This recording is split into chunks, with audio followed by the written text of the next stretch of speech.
நாடிய பொருள் கைகூடும் ஞானமும் புகழும் உண்டாம் வீடியல் வழியதாக்கும் வேரியம் கமலை நோக்கும் நீடிய அரக்கர் சேனை நீறுபட்டு அழிய வாகை சூடிய சிலை ராமன் தோல்வழி கூறுவார்க்கே. அன்பிற்கினியவர்களே வணக்கம். ஒரு நல்ல நிகழ்வு குறித்து உங்கள் அனைவரையும் சந்திப்பதிலே மிக்க மகிழ்ச்சி. வருகின்ற 2024 ஆண்டு ஜனவரி மாதம் 22ஆம் தேதி ராமனுடைய ஜென்ம பூமியிலே அவருக்கான ஆலயம் திறக்கப்பட இருக்கிறது. அதை ஒட்டி ராமனுடைய பெருமைகளை எல்லாம் உங்களோடு சில நிமிடங்கள் பகிர்ந்து கொள்வதிலே நான் மிகுந்த மகிழ்ச்சி அடைகிறேன். நம்முடைய மேனாள் குடியரசுத் தலைவர் டாக்டர் ராதாகிருஷ்ணன் ஒரு அழகான செய்தியை நம்மோடு பகிர்ந்து கொள்கிறார். இந்த புராண கதைகள் என்பவை இருக்கின்றனவே, அவை ஏதோ நம்முடைய அரசர்களுடைய வீர வரலாற்றுகளை சொல்வதாக அமைந்து விடுகின்றதா, அல்லது நம்முடைய முனிவர்களின் பெருமையை, அதாவது வால்மீகி மகரிஷி, வியாச பகவான் போன்றவர்கள் பெருமையை சொல்வதற்காக அவையெல்லாம் வருகின்றனவா? அவர்களுடைய பெருமையை சொல்வதற்காக இவை வந்திருக்கின்றனவா? இப்படியான கேள்விகளை அவர் கேட்டுக்கொண்டே வந்து சொல்கிறார். இல்லை இல்லை, அதற்காக அவை இந்த உலகத்திற்கு தரப்படவில்லை. பின்பு வேறு எதற்காக? அவை யாவும் வாழ்வியல் விழுமியங்களை நமக்கு அள்ளி தருகின்றன. உங்களுக்கு ஒன்று தெரியுமா? அவர் மேலும் சொல்கிறார், இந்த வாழ்வியல் விழுமியங்கள் இருக்கின்றனவே, அது இன்றைக்கல்ல என்றைக்கும் மனித சமுதாயத்திற்கு பெரும் துணை புரிகின்றனவாக அவை அமைய இருக்கின்றது. அதனால் உங்களால் என்ன நினைத்து பார்த்தாலும் அந்த அருமையான நூல்களை மக்களுடைய மனத்தில் இருந்து அழித்து விட முடியாது. காரணம், மக்கள், அதாவது இந்த சமுதாயம் அதனை என்றும் பாதுகாத்து வைத்துக் கொண்டிருக்கும் என்று சொல்கிறார். The moral values they want to preach to the people, which works the society will not willingly let to die என்று எழுதுகிறார் மேனாள் குடியரசுத் தலைவர் டாக்டர் ராதாகிருஷ்ணன் அவர்கள். அப்படித்தானே இவையெல்லாம் யுகங்கள் யுகங்களாக நம்முடைய மக்களுடைய மனத்தில் இருந்து நீங்காத இடம் பெற்றவை. ராமன் என்ற ஒரு பாத்திரம் இருக்கிறதே, அது இந்தியா முழுவதும் காலால் நடந்து மனித வாழ்க்கைக்கு மேன்மை தந்திருக்கிற ஒரு ஒப்பற்ற அவதார புருஷன் ராமன். நீங்கள் இந்தியாவுடைய எந்த பகுதியில எடுத்துக்கொண்டாலும் ராமன் என்ற பெயரும் கிருஷ்ணன் என்ற பெயரும் எப்போதும் வழங்கி வந்து கொண்டே இருக்கிறது. அப்பேற்பட்ட ராமனுக்கு அமைய இருக்கிற அந்த ஆலயம் இருக்கிறதே, அது நம்முடைய எல்லார் மனத்திலும் மகிழ்ச்சியை தருவதாக இருக்கின்றது. இப்படி யோசித்து பாருங்கள். பிறப்பே காரியமான நம்மை போன்றவர்களுக்கு, ஏனென்று கேட்டால் பிறப்பு என்பது கடலை போன்றது. பிறவி பெருங்கடல் நீந்துவர் நீந்தார் இறைவனடி சேராதார் என்று வள்ளுவர் சொல்வது போல இந்த பிறவியானது தொடர்ந்து வந்து கொண்டே இருக்கிறது. இந்த பிறவி இருக்கிறதே, இந்த பிறவியில் இருந்து நாம் மீண்டும் பிறக்காமல் இருந்தால் அது நமக்கு ஏற்றம். பிறப்பே காரியமான சம்சாரிக்கு பிறவாமை ஏற்றம். ஆனால் பிறப்பில்லாத ஆண்டவனுக்கு, அந்த பரம கருணை ஆளனுக்கு எது ஏற்றம் என்றால் பிறப்புதான் ஏற்றம். அவன் அவதார புருஷனாக கீழே இறங்கி வந்து பிறந்து நம்மையெல்லாம் வாழ்க்கையினுடைய மேல்நிலைக்கு, அதாவது இனி பிறவாத நிலைக்கு நம்மை இட்டு செல்கின்ற அந்த அருமையான நிகழ்வு அவதாரத்தில் அல்லவா நிகழ்கிறது. நாம் பிறவாமை நோக்கி செல்ல வேண்டும். நம் பிறவாமையை சாத்தியப்படுத்துவதற்காக ஆண்டவன் நம்மை நோக்கி பிறந்து வர வேண்டும். இதுதான் வாழ்க்கை, இதுதான் வாழ்க்கையினுடைய மேன்மையான முறை. அப்படி இறங்கி வந்தவன் தான் ராமன். நம்முடைய இல்லங்களில் எல்லாம் சுந்தரகாண்டம் என்பது படிப்பது ஒரு வழக்கமாக இருந்திருக்கிறது, இன்றைக்கும் இருந்து வருகின்றது. என்ன காரணம் அதற்கு? சுந்தரகாண்டம் கடல் தாவு படலம் என்பதிலே தொடங்குகிறது. கடைசியாக ஆஞ்சநேயன் சீதையை பார்த்துவிட்டு வந்த பிறகு திருவடி தொழுத படலம் என்பதிலே முடிகிறது. எவ்வளவு பொருத்தம் பாருங்கள். இந்த பிறவியாகிய கடலை கடக்க வேண்டும் என்றால் ஆண்டவனுடைய திருவடியை தொழ வேண்டும் என்பதை சுந்தரகாண்டம் உணர்த்துகின்ற காரணத்தினால்தான் நம்முடைய முன்னோர்கள் சுந்தரகாண்டம் படிப்பது என்பதை ஒரு வழக்கமாக கொண்டிருந்தார்கள். ஆண்டவன் நினைத்திருந்தால் தான் நின்ற நிலையில் இருந்து இச்சா மாத்திரத்தில் ராவணனை அழித்திருக்கலாம். ஆனால் அப்படி செய்யாமல் பிறவி எடுத்து வந்து நம்மை போன்ற இரத்தத்தோடும் சதையோடும் மனிதனாக இந்த உலகத்திலே வாழ்ந்து நமக்கு வழிகாட்டி சென்றிருக்கிறார். ஆய்ச்சியர் குரவையிலே மிக அழகாக இளங்கோவடிகள் மூவுலகும் ஈரடியான் முறை நிரம்பா வகை முடிய தாவிய சேவடி சேப்ப தம்பியோடு கான் போந்து சோ அரணும் போர் மடிய தொல்லிலங்கை கட்டழித்த சேவகன் சீர் கேளாத செவி என்ன செவியே, திருமால் சீர் கேளாத செவி என்ன செவியே என்று அவனுடைய திருநாமத்தை கேட்பதை விட வேறு என்ன இருக்கிறது? அதனால்தான் அந்த தேதியிலே நம்முடைய எல்லோருடைய கவனமும் எப்படி இருக்கிறது? ஜெய் ஸ்ரீராம் என்று முழங்குவதிலே இருக்க வேண்டும் என்று நம்முடைய முன்னோர்கள் சொன்னது மட்டுமல்ல, இன்றைக்கு இருக்கக்கூடியவர்களும் சொல்லி இருக்கிறார்கள். அதனை நீங்கள் பாராயணம் செய்யுங்கள் அந்த நாளிலே என்றும் சொல்லுகிறார்கள். அப்பேற்பட்ட ராம நாமம் என்பது இருக்கிறதே, அது எத்தனை உயர்ந்தது! அது மட்டுமா? ராமன் யார்? நடையில் நின்று உயர் நாயகன் என்று எழுதுகிறார். ராமாயணத்திலே நீங்கள் பாருங்கள், மனிதர்கள் வருகிறார்கள், தேவர்கள் வருகிறார்கள், விலங்குகள் வருகிறது, அரக்கன் வருகிறான், பறவை வருகிறது. ஆனால் இவை அத்தனையும் ராமனால் அரவணைக்கப்பட்டிருக்கிறது என்பதையும் நம்மால் பார்க்க முடிகிறது. ஒரு ஜட்டாயுவுக்காக, தன்னை நோக்கி வந்த அரக்கர் குலத்தில் பிறந்த வீடனனுக்காக, தன்னை அண்டிய கிராதகன் என்று சொல்லப்படுகிற வேடன் குகனுக்காக, விலங்கினத்திலே வந்த சுக்ரீவனுக்காக, இப்படி எல்லோரையும் அரவணைத்து சென்ற ராமனுடைய அந்த கருணை இருக்கிறதே, அதற்கு ஈடு இணை என்பது உண்டா? கருணை, சத்தியம், காதல், வீரம், தியாகம், தொண்டு, ஒழுக்கம், அறம் என்று ராமன் காட்டாதது என்ன? வாழ்க்கையினுடைய அனைத்தையும் தன்னுடைய வாழ்க்கையினுடைய ஒரு அங்கமாகவே வைத்துக் கொண்டு வாழ்ந்து காட்டிய ஒரு பெருமகன் இல்லையா? தந்தையை போற்றினான், தாயை போற்றினான், குருவை போற்றினான். அப்படி அனைவரையும் அனைத்து போற்றி வாழ்ந்த ஒரு ஒப்பற்ற வாழ்க்கை அல்லவா ராமபிரானுடைய வாழ்க்கை. அவனுடைய மாணவ பருவத்தை நான் நினைத்து பார்க்கிறேன். வசிஷ்டன் அவனுக்கு அனைத்தையும் சொல்லி வளர்க்கிறான்.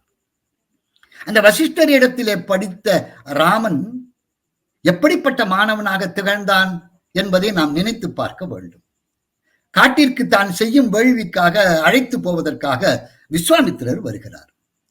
அந்த விஸ்வாமித்திரர் அழைத்து போய் தாடகை என்ற அறைக்கு வந்தவுடனே இவளை கொல் என்று சொல்கிறார் விஸ்வாமித்திரர். ராமனோ மனத்திலே நினைத்து பார்க்கிறான். ஏனென்றால் அவனுடைய குல குரு வசிஷ்டர் சொல்லி கொடுத்திருக்கிறார், பெண்களை எக்காலத்திலும் நீ கொல்லக்கூடாது. ராமன் நினைக்கிறான், இது என்னுடைய முதல் போர், கன்னி போர், இதிலே ஒரு பெண்ணை நான் அடிக்க வேண்டுமா? பெண் என பெருந்தகை மனத்திடை நினைத்தான். ஆனால் விஸ்வாமித்திரர் சொல்கிறார், எப்படி சொல்கிறார் பாருங்க, ஈரில் நல் அறம் பார்த்து இது இசைத்தேன். அப்ப அறத்தெல்லாம் தேடி போனா எது நல்லதுன்னு பார்த்து அந்த நல்ல அறத்தை உனக்கு நான் சொல்றேன்ப்பா. ஏதோ கோபத்துல சொல்றேன் அப்படின்னு நினைக்காத, சீறி நின்று இது செப்புகின்றேன் அலேன். கோபத்துல சொல்ற, ஆறி நின்றது அற்ற அன்று அரக்கியை கோரி. நீ இப்ப தாராளமா இவளை அடிடா, இவ பாக்குறதுக்கு தான் பெண்ணே தவிர இவ பெண் அல்ல, அரக்கி. அதனால இவளை நீ வந்து கொல்றது தப்பு இல்லை. வசிஷ்டர் பெண்ணை கொல்வது அறமன்று என்று சொல்லிக் கொடுத்த அந்த செய்தியை விஸ்வாமித்திரனுக்கு ஞாபகப்படுத்துகிறான் ராமன். விஸ்வாமித்திரர் சொல்கிறார், அடே அப்பா, நீ சொல்வது உண்மைதான், ஆனால் இவள் பெண் அல்ல, கொல். இப்பொழுது ராமன் ஒரு வார்த்தை பேசுகிறான். அதுதான் குருவின் மீது ராமனுக்கு இருந்த பற்று, அன்பு, வணக்கம் இவையெல்லாம் எப்படி இருந்தது என்று நாம் தெரிந்து கொள்ள முடிகிறது. இப்பொழுது ராமன் விஸ்வாமித்திரரை பார்த்து பேசுகிறான். ஐயன் அது கேட்டு அரண் அல்லவும் சொல்ல பாருங்க, அரண் அல்லவும் எய்தினால் அது செய்க என்று ஏவினால் மெய்ய நின் உரை வேதம். அப்பா உன்னுடைய உரை இருக்கிறதே அது எனக்கு வேதம். அது மட்டுமன்று அந்த செய்கை என்ன தெரியுமா? அறம் செய்யும் ஆறு. அந்த செய்கை தான் அறத்தின் வழி என்று நான் தெரிந்து கொண்டேன் என்று தன்னுடைய குருவாக வாய்த்திருக்கக்கூடிய விஸ்வாமித்திரன் சொன்ன வார்த்தையை எப்படி எடுத்துக்கொள்கிறான்? வேதம் என்று எடுத்துக்கொள்கிறான். அப்போ களத்திலே நின்று போராடுகிற பொழுது சில நேரங்களிலே அறத்திலே ஏற்படக்கூடிய மாற்றங்களை கூட குறித்துக்கொள் என்று விஸ்வாமித்திரன் காட்டுவதை நமக்கு ஒரு வழிகாட்டியாக இருந்து கொண்டு ராமன் காட்டுகிறான் என்று சொன்னால், குருவின் மீது அவன் வைத்திருக்கிற அந்த அளவு கடந்த பக்தி இருக்கிறது, அது என்ன என்று நமக்கு தெரிந்து கொள்ள முடிகிறது. வாழ்க்கையிலே மிக முக்கியம் எது என்று கேட்டால், பிறருக்கு அறிவுரை சொல்வதிலே இல்லை. அந்த அறிவுரையை நான் சொல்கிற பொழுது நான் அப்படி இருக்கிறேனா என்று நினைப்பது என்பது இருக்கிறதே, அது ரொம்ப உசந்தது. ராமன் தனி மனித ஒழுக்கத்திலே தலை சிறந்து நின்றவன். எப்படி? சீதையை பார்க்கிறான், அண்ணலும் நோக்கினான், அவளும் நோக்கினாள். பார்த்துவிட்டு வருகிறான் ராமன். வந்த ராமனுக்கு இருப்பு கொள்ளவில்லை. எதையோ நினைத்து பார்த்துவிட்டு ராமன் இப்பொழுது நினைக்கிறான், இது நாள் வரையில் இப்படி ஒரு துன்பத்தை நான் அனுபவித்தது இல்லையே. இந்த பெண்ணிடம் என்னுடைய மனது செல்கிறது. என்னுடைய மனது நல்ல வழியில் தானே செல்லும், அல்லாத வழியில் என் மனது எப்பொழுதுமே செல்லாது. ஆகும் நல் வழி அல்வழி ஆகுமோ என் மனம்? நல்லது அல்லாத தீய வழியில என்னுடைய மனசு போகுமா? போகாது. ஆனா இன்னைக்கு போகுதே, என்ன? ஏன்? இதற்கு ஆகிய காரணம், இப்ப மனசு போன வழியில ராமன் போகல. ராமன் நினைத்து பார்க்கிறான், தன்னுடைய உணர்ச்சியை ஒதுக்குகிறான், அறிவினாலே சிந்திக்க தடைப்படுகிறான், அறிவினாலே சிந்திக்க தலைப்படுகிறான். அப்படி அறிவினாலே சிந்திக்கிற பொழுது அவனுடைய மனதுக்கை தாண்டி இப்பொழுது அவனுடைய அறிவு சொல்கிறது, இப்படி என்னுடைய மனசு போறதுக்கு காரணம் என்னன்னு கேட்டா, இந்த பெண் இருக்கிறாளே அவள் யார்? கன்னியே ஆகும். இதற்கு ஒரு ஐயுறவு இல்லையே. அப்படியானால் இந்த சீதை இருக்கிறாளே, இந்த பெண் இருக்கிறாளே, இவள் நிச்சயமாக கன்னியாகத்தான் இருக்க முடியும். இல்லை என்றால் என்னுடைய மனதிலே இப்படி ஒரு சஞ்சலம் ஏற்பட்டிருக்க வாய்ப்பே இல்லை என்று சொன்னால், ராமன் தன்னுடைய மனத்தை எப்படி ஆள்கிறான், அவனுடைய தனி மனித ஒழுக்கம் எப்படி இருக்கிறது? எப்பொழுதும் அவன் சலனப்பட்டதே இல்லை. அவனுடைய தந்தை அழைக்கிறார், தயரதன் அழைத்து சொல்கிறார், அப்பா இந்த ராஜ்யம் உனக்குத்தான் என்று சொல்கிறார். அப்பொழுது ராமன் நிலை எப்படி இருந்தது?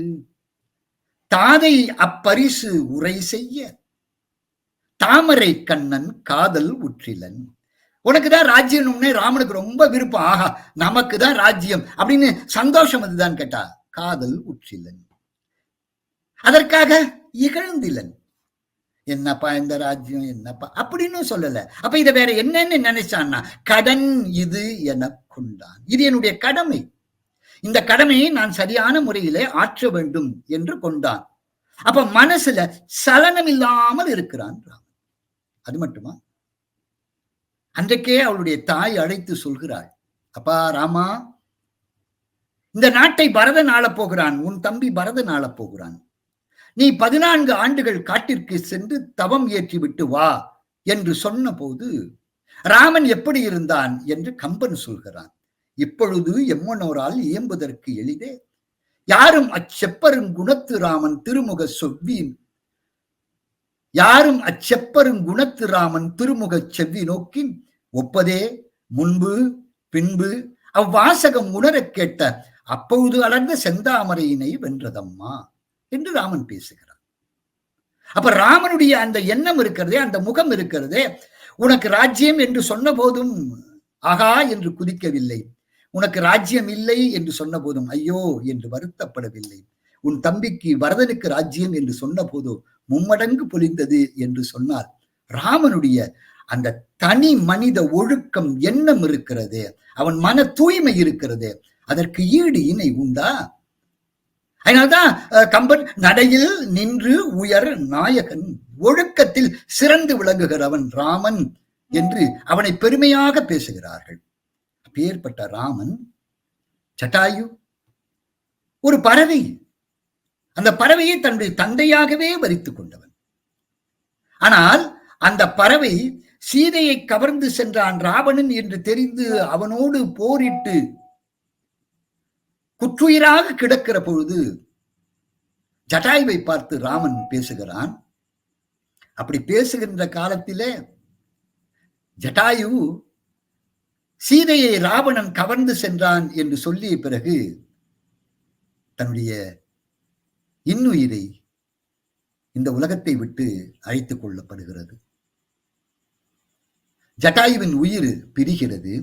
அப்படி பிரிந்த நேரத்தில் ஜட்டாயுவுக்கான அனைத்து காரியங்களையும் செய்தது யார் என்று கேட்டால் ராமன் செய்தான்.